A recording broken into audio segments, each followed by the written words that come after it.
Hi guys, today I'm going to show you how I make my pouring paint. Basically what I start off with is just a little cup and some craft sticks. Really simple things I always have on hand for crafts and art projects for the kids. The next thing I usually need is some sort of acrylic paint. I have white. Let's see what I need to make. I need to make some yellow. So let's start with, we're going to do equal parts of yellow paint with an all-purpose glue as our pouring medium. This will give it a thinner, more flowing viscosity. Basically, between these two, it still is too thick, so I have a little cup of water here. We'll thin it down. Alright guys, it looks like I'm out of blue. So I'm going to make us some more blue. Gotta find my blue paint. There it is. I'm using my digital scale. And I'm going to add the same amount of paint. And however much you add. Got about 22 grams of paint. And I'll add about that much of glue. And I was looking for some all-purpose glue at Walmart, and this one was for about $2.50, and I was like, this will work.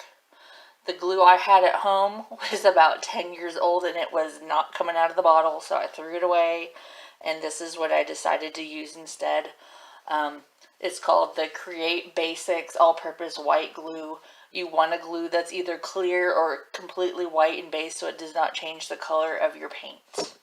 And then basically all you do is you take your craft stick, and I like to mix this up before I add any water. It just makes it smoother.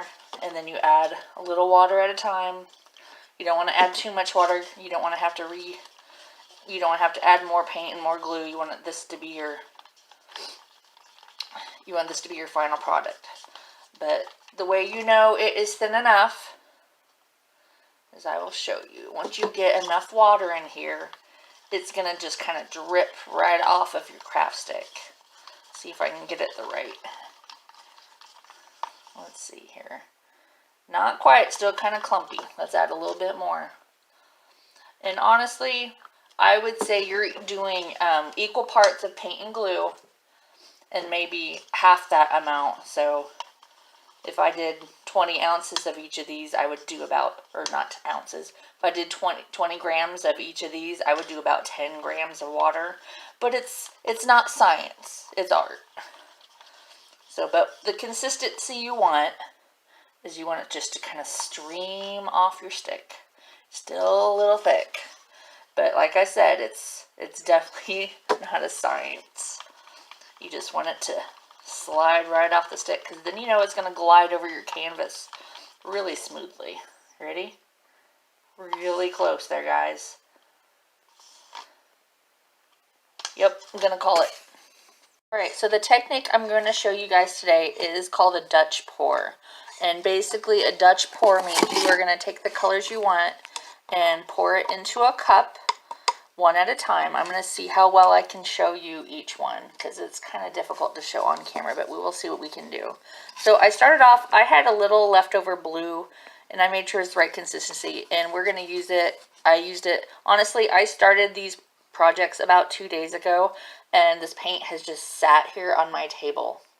So honestly, it just took a little stir, and most of these were fine. Some of them had a little dried paint. I had to kind of just peel the top layer off, and then underneath it was perfect. But honestly, I'm really surprised it lasted 2 to 3 days. Alright, so first I have a little bit of blue at the bottom of my cup here. All I'm going to do is add a little bit of another color on top of it. I decided I'm going to put my yellow. And these are just basic acrylic paints. They're nothing fancy. I didn't pay more than a couple bucks for each of these. I'm sure I bought them from Hobby Lobby. Okay, I've got a little bit of green I'm going to add to it, and I'll try to show you as I do it. But they kind of just layer up in this cup is what they do. Okay, I've got a little bit of white. I'm going to give it a stir real quick. I think I stirred it already. Yeah, it's good. A little clumpy. Let's add a little water. But honestly, every time you pick up your paint, you're going to go, oh, that looks a little thick, or, oh, that looks just right. Let's just pour it from there. All right, so we got our yellow, we got our blue underneath, I got a little green. Let's do some white. I don't know why, but I like a lot of white in these, and I think it's because, you know, of course it's going to change the color of other paint. It's going to, you know, make your dark green a lighter green. It's going to give you more gray. What do I want now? I'm going to do some red. But I stirred all these up just a little bit ago, and they should be all about the right consistency to do this. But we're just going to add a little bit. I usually, these cups, gosh, I think these are around 8-ounce cup. And I just like to fill them about halfway. I don't want to waste too much paint. And honestly, this is a hobby for me. This is not how I make a living. This is not how, this is just fun. And this is something I can do with my kids. This is something hopefully I'll be do with my students someday. All right, so we are doing a Dutch pour. Dutch pour, basically, I like to start off with having a little bit of white on the outside of the canvas just so it kind of runs to the ends better, because otherwise it doesn't like to run to the ends. It kind of just likes to stay in the middle. All right, so let me see if I can show you what I got. See how pretty that is? All the different layers. I'd like to have more colors, but this is what I have right now. So this is what we're going to do. And I'm just going to start pouring. And you can go in a pattern. You can go straight. You can write your name. You can do whatever you want. That's the fun part of art, is I don't feel that there's mistakes in art. I feel like we hold back. We hold back. We are afraid to try. Let me try to show this to you. I'll lift the camera up and show it to you from the top. Let's see. This is what it looks like before I even move it, and it is gorgeous. I really do love it. You can see how messy this project is. I always lay down something. But anyway, I'm going to kind of show you how I move it around and manipulate it. You can do whatever you want. This is totally up to you. There are so many different ways to do this kind of project, and I just suggest you play with it. You know, get out your old paint. You know, don't break out a new palette just to see how this works. You know, use some of your old supplies just to kind of play with it. But it is so beautiful, and I wish I had a way to mount my camera over my head so I could show it to you as I'm doing it. But we'll start with this. It has a lot of greens in it. The yellow really stands out to me. It's such a contrast to all these darker colors. Okay. Once I get it really close to the edge here, you'll see it's going to start dripping off. That's exactly what you want.